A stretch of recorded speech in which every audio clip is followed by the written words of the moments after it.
Taco Palenque fans, we have something special for you. Try the Casero Taco now for only $2.75 Monday through Thursday. Flavor packed with premium sirloin rice and refried beans. Only at Taco Palenque. At participating locations for limited time, not valid for delivery. Other restrictions may apply.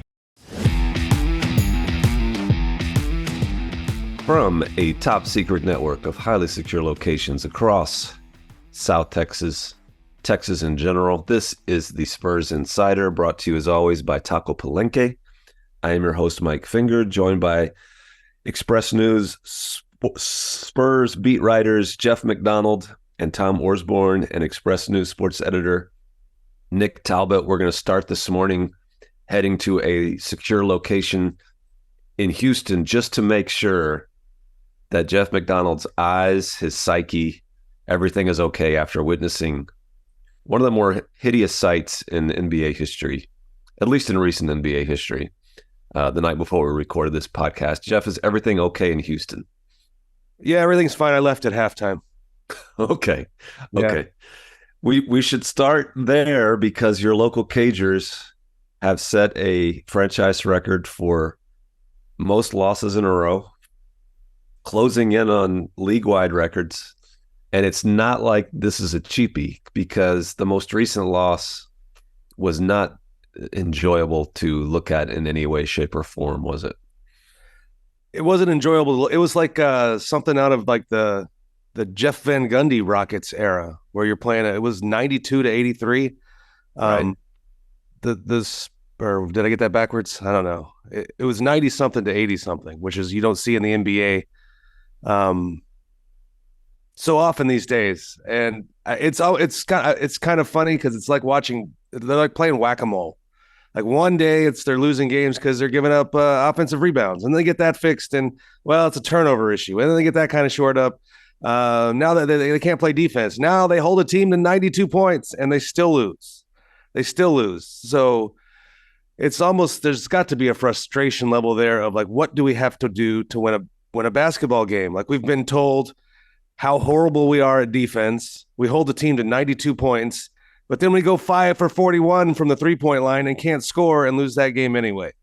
So it's just, I can just imagine the frustration level in that locker room right now. Not just that they've lost 17 in a row. It's just that every time they seem to get one area of the game cleaned up, at least for a night, something else jumps up and bites them. It's hard to do. It's hard to lose 17 games in a row in the NBA. It's really hard to do. Although the Detroit Pistons have made it look pretty easy too. So who knows? That's one of the big races of the NBA this year, is to see who can reel off the longest losing streak in the league, and the Spurs are still trailing the Pistons. I believe the two highest paid coaches in the league are overseeing these two streaks. Tom, you can weigh in on just the state of the Spurs. Yeah, it's this historic moment. Kind of more intriguing than the in-season tournament. You know, the race between the Pistons and the Spurs. Is it really? Yeah. All right. Okay. Yeah, last night, the shooting was hideous, but they sprinkled in the usual turnovers in the fourth quarter. Some diversity there of awfulness. Osman had a couple, at points in the fourth quarter where they were, they seemingly could have caught up, and he turned the ball over twice. Wemby had one. It's just, they just sprinkle in badness here and there. If you want to put lipstick on the pig, Pop pointed this out. There is one positive thing. Oh, Pop is positive? Oh, yeah. Okay. But this was something I didn't really think of, but it makes sense. When you go 5 for 41 from the 3-point line, when you miss, I can't do the math, 36 3-pointers, that's just a recipe for just getting murdered in transition, because you're always playing fast break defense. And the Spurs were actually pretty good in that area last night. They only gave up 10 fast break points. Like, there are signs over the last couple of weeks that they're starting to figure some things out on defense. They're not a great defensive team, but over the last 2 weeks or so, they've actually been middle of the pack.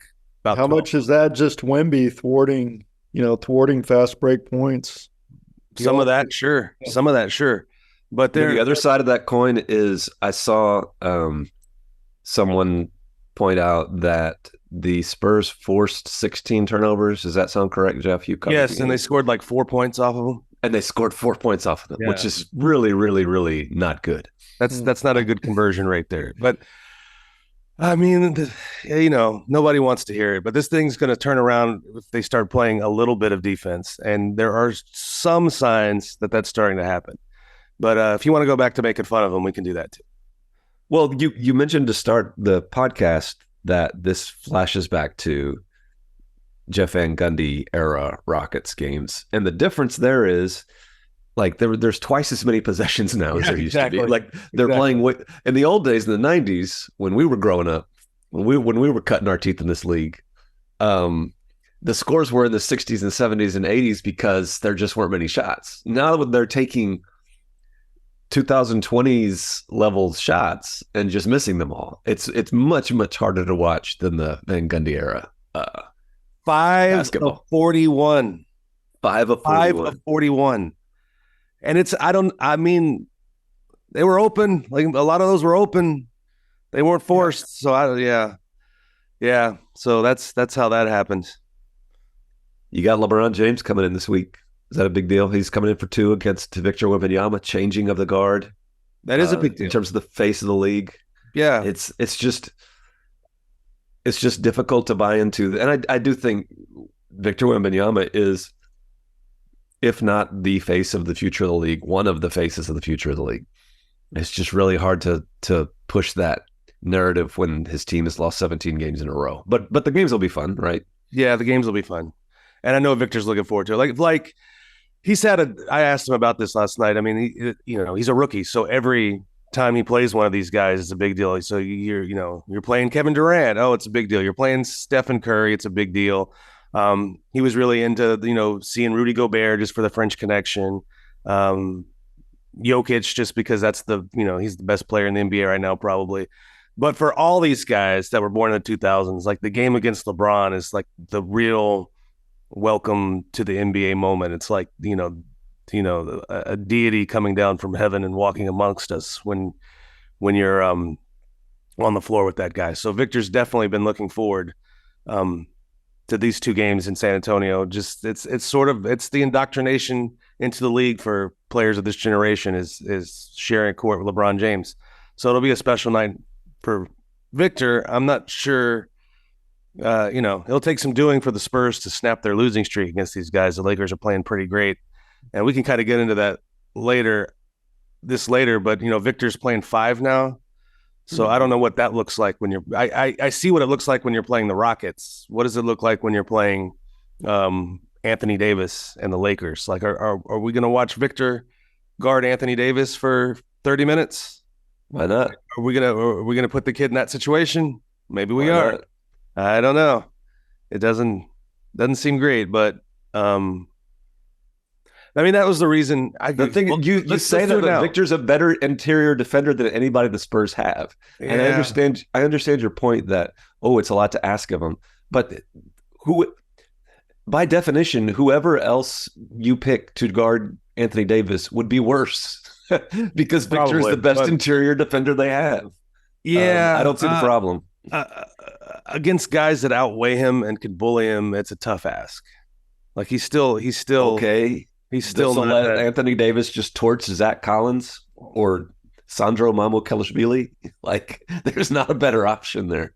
Wait, you say that again? You nailed it.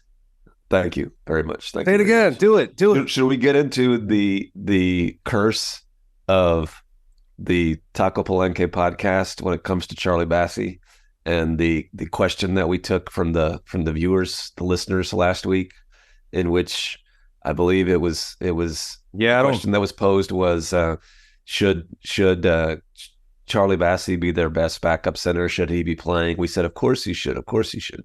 He hasn't played since, and he might not play again. Yeah, I don't think Bill's allowed to ask any more questions. Okay. Because immediately they go after that podcast to the next starting lineup experiment of Wemby at the 5, surrounded by 4 non-point guards, which pushes Charlie Bassey to the 3rd unit, basically, because it makes Zach Collins the backup big man, which was interesting for a while. But to get Charles Bassey some run, to get him some game action, to keep him in shape, he gets sent up to Austin over the weekend.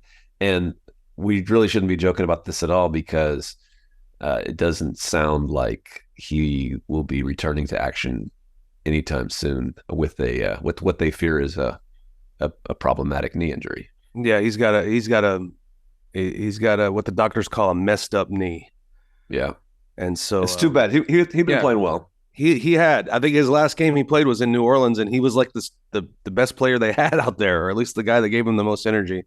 And then, like you mentioned, he's going to get lost in the shuffle when the Spurs shuffle their lineup. And then now seems to be lost for quite some time with injuries suffered playing for Austin, which, you don't blame anybody. Like you sent Mamu down there, and he, for the same reason, to get some run. Mamu actually asked for it. Like, can I go play a game in Austin?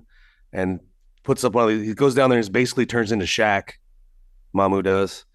And so Charlie Bassey's going to do the same thing. And I also had a 30-point game, by the way, before leaving with an injury. And yeah, they're going to be a little thin there at that position, but I don't know how much it matters at this point. And it's 2 years in a row for Bassey too, where he's getting a good run, and then there's an injury that's going to knock him out maybe for the rest of the year.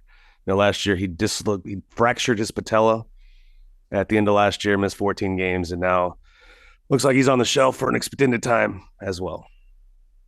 Just tough luck. Yeah, tough luck. What else is there to? Is there a counter to this where we can be upbeat for just a little while in this podcast? I already told you they played good transition defense last night. I don't know what you want from me. Okay, Tom, do you have anything? Man, I'm searching, Mike. I'm searching. It's there right now. How did you? Well, I know what'll bring us up. How did you enjoy your week off in the podcast last week? Like, we really missed you. We had to pick up the slack. We had to answer like viewer email, listener email. But you were up there in the Great White North of Minnesota, going to the tubes, going to the parks. I heard that I always enjoy every road trip. Yes, you do, don't you? So you did listen to the podcast, even though you weren't on it? I posted a photo from Minneapolis, and somebody commented saying, wow, you really do have fun on every road trip. And he said, and the guy said, I just heard that on the podcast. So did you catch that though? Tom just said he did not listen to the podcast last week. Oh, he can't be bothered. I mean, if he's not on it, what's the point? That's a good point. I actually, yeah. Why is anyone listening to it if he's not on it? Yeah, Minneapolis. Let's see. That's where the experimenting started. Let's see. Sohan was benched, I believe, in that game. Yes. There's the weird thing. They did a new starting lineup. They did a new starting lineup for one game. That was weird, right? Yes. With little to no, with no explanation from Pop, but yeah, that's when Osmond started, and they put Devin back in the starting lineup, and then that lasted one game, and then they won one game. Like, how often do we see that? Where the perimeter guys? Yeah. How often do we see that where Pop changes a lineup for one game for no reason? Nobody's hurt, nobody's resting. They just decided the Point Sohan experiment was over, I guess, and the first move was to move him to the bench and Jetty to the starting lineup, but for one game. Yeah, am I making too much of this? Like, it just seemed bizarre to me. The Minneapolis press corps, they took turns coming up to me, shaking their heads, saying, "Pop's ruining him. He's ruining him. Look at him. Look at his confidence is shattered." So Trey Jones? No, Jeremy. Oh, I see. Yeah. They couldn't get over that move. Just couldn't. The whole thing of him at point guard was something they talked about throughout the game. Why is he playing point guard? Why did Pop even start this experiment? Well, it didn't go well. I think that's fair to say. No, if that experiment is over, and it seems like it sort of is for the time being, they gave it the quarter of a season, which I think ruining him is overstating it. Yeah, absolutely. He's going to be fine. He's going to be fine. And again, he was playing 20 minutes a night at point guard at the most, because when he was playing his forward minutes alongside Trey Jones at times, but it did not go well. And it's fair. It's completely fair to wonder if it should have happened at all now, because it did not go well. Well, I think one conclusion we can draw is they are never going to start Trey Jones at point guard, like maybe even not at gunpoint. Like they're going to do anything they can to keep Trey Jones as the second unit point guard. So we're going to go with Malachi Branham now. And it's been fine, I guess. I mean, they're still losing games, but it hasn't looked like a complete meltdown. But that's what we can talk about is why do you think they are so insistent on keeping Trey Jones with that second unit basically at all costs? Because that's what they see him as, I guess, for the long term. Because the second unit is worse. When you run the second unit guys out there who are generally not as good as other teams' second unit guys, there's a good chance you're going to lose those minutes. And if you're also losing those minutes with the guy who cannot play point guard, you're really, really, really, really, really going to lose those minutes. That is my theory. I'm not saying that this is the correct explanation or that this explanation is perfect, but I think that's the theory behind it. Like at least the starting guys can get by without the quote unquote natural point guard. But if you throw out like Chetty Osman and Doug McDermott and who are your other backup guys? If you throw those guys out there with a guy with non-point guard, like you're just begging to get blown out. And I think that's the rationale, is to at least have, and they don't see Trey as a long-term starting point guard anyway. So I just think that's the reason. So the main problem is roster construction. Yeah. Roster construction. I think we knew that coming in. Like, this isn't the finished product. No. This roster. Like, they're not sitting here going, here's our playoff Victor Wembanyama roster. Like, they knew that wasn't going to be the case, and they know that it's lacking. I think what they're looking at is what is this team going to look like 2 years from now, 3 years from now, 4 years from now? Which of these guys are still going to be part of that team? And those are the guys they're really focused on, and knowing that they're going to bring in free agents in the future, knowing there's more lottery draft picks to come, knowing there could be trades in the works in the next couple of years.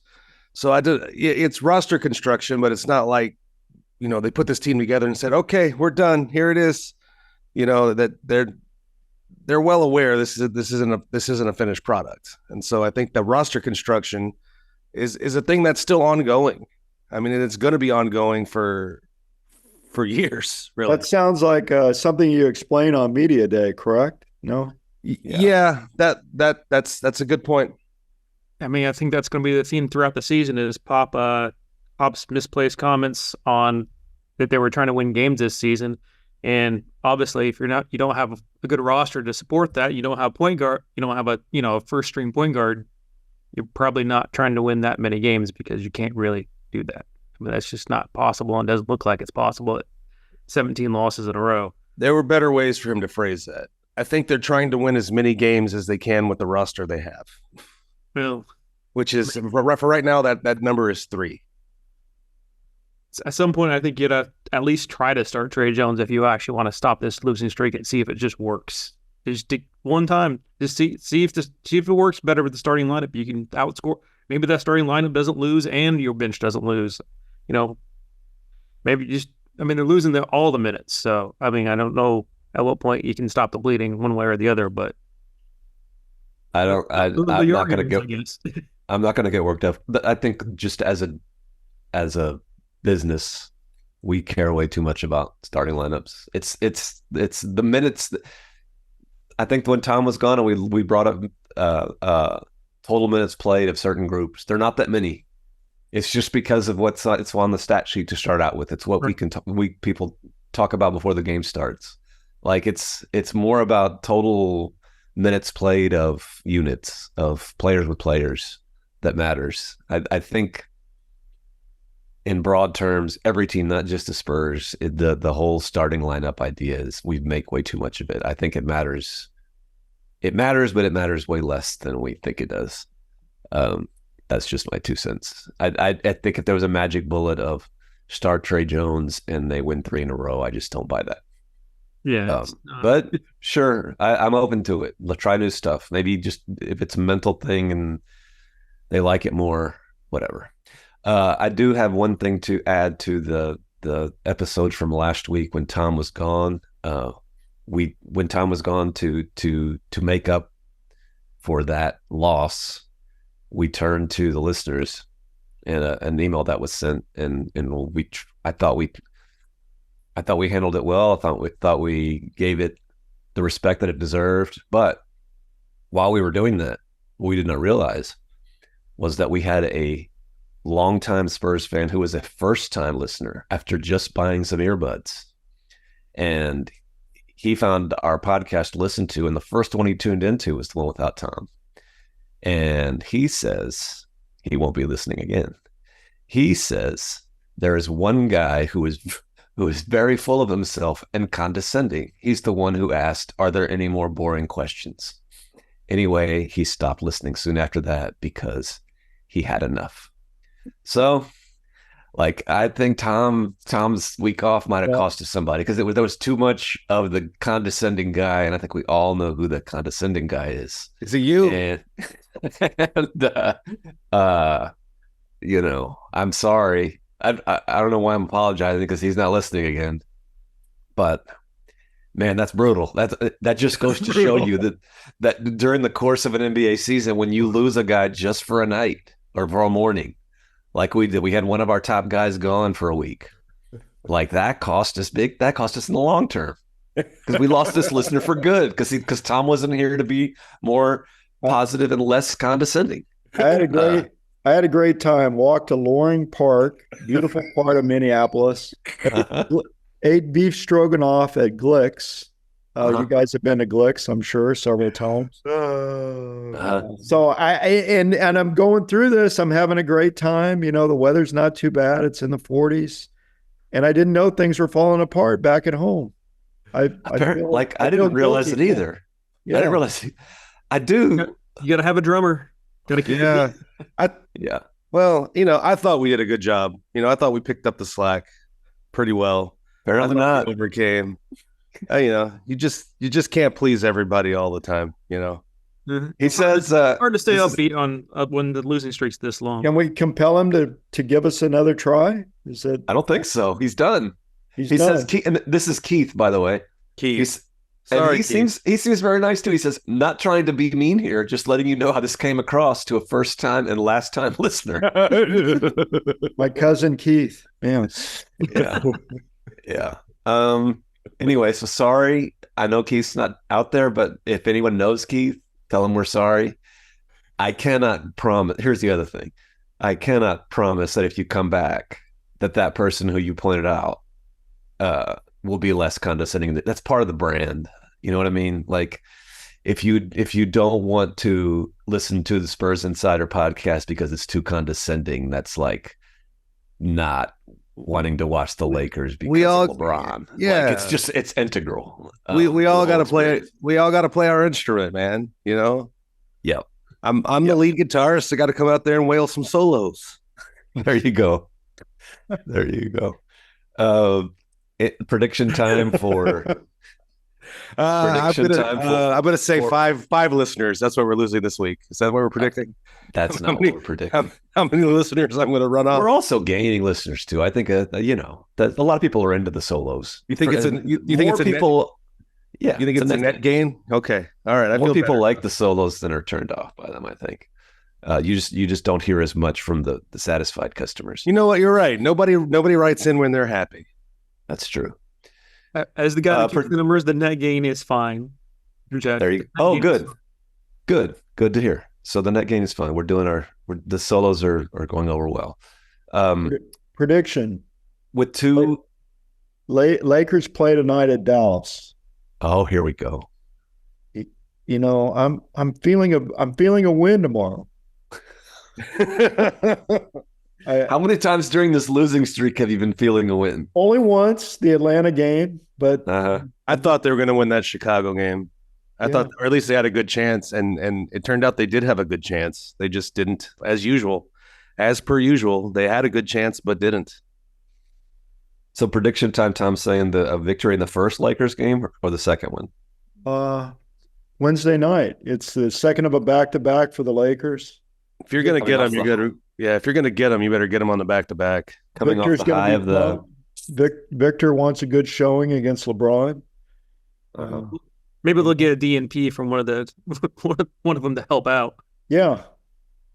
If Anthony Davis tournament championship victory, they're already planning. They're raising their their banner in the rafters. Yeah, I was going to ask you. We were talking earlier about the race for the bottom, the Spurs and the Pistons. Like, does the winner/loser of that race, do they hang a banner too?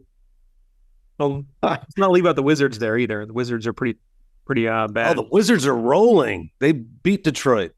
They 3-19, lost 5 in a row, and rolling. Yeah, they're only winning. Like, I didn't really count it up, but they would have one of these epic losing streaks too. Except they played the Pistons once. They played the Pistons, yeah. So they beat the Pistons. I don't think a banner will be raised for the winner of that. That's not very. Oh, that was now you're being condescending. Yeah. You mentioned the Chicago.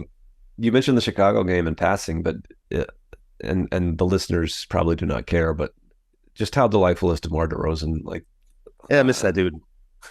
We walked in after that game and had a conversation with the fellow like a human at his locker, and just a guy who I think at his locker will never be appreciated in this town because he didn't win, and that was during a period where the Spurs were kind of learning that they weren't contenders anymore.